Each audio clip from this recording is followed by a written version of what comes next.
Joo, kävästiin tuossa vähän ajelemassa ja nyt on sitten sama tässä vilikassa tuo remmi ja ketingin kireys samalla kertaa, kun on vielä vaatteetkin päällä. Elikkä remmisuosta otetaan tämmönen supertyökalu, millä saa purettua kun lynksi. Täältä kuule sokkaa helvetti. Pois siis. Remmisuoja pois. Ja tämä sokka kannattaa laittaa sitten tuohon, niin tää ei tarvii aina etsiä jostakin lumihan. Näin.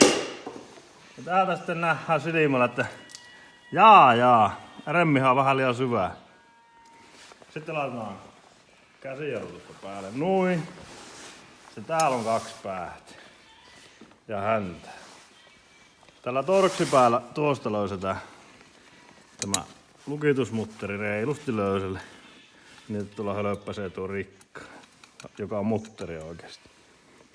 Sitten jos sitä halutaan nostaa, niin tämä pannaan tänne väliin. Löysetään oikeastaan vielä vähän se. Noin. Tämä sopii tähän makeasti. Sitten väännetään tuonne käsi. Se on vääräkätinen kierre. Nyt väännetään tuonne päin. Sitten otetaan remmistä kiinni nuo. Niin kuin näkyy, se vähän nousi. Vielä pikkus. Tämä ristipää päällä tänne. Ja noin. Ja sitten tuosta pyörittää. Nyt täällä aika makee. Nauha näkyy pikkusen tuosta. Vettää tiukalle sitä enää. Se on siinä. Torksipää täältä näin. Ja vääntelee sen kiinni sitten siitä. Oikea sevettiläisen momentti. Nuu. Sepä olisi noinkin kovaa homma. Sitten mennään tuonne toiselle puolelle. Kerekkaa. Sivuposti auki tuosta. Näin. Ja täällähän on lunta ja jäätä. Näin. Ja täällä sitten on musta, joka on pultti.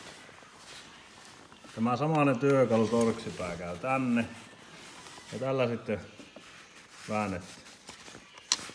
Niin kauan, että se on niinku, tuntuu vähän vastuuta. Nyt menee toista kerrasta. Nyt on liian tiukalla. Eli siitä peruutetaan sitten silleen tuohon asti. Siellä on semmonen pykälä, mihin sokka pysähtyy. Niin siinä. Se on siinä. Ja näin. Näinkin kova homma tämä on. Monella jää sinne tekemään.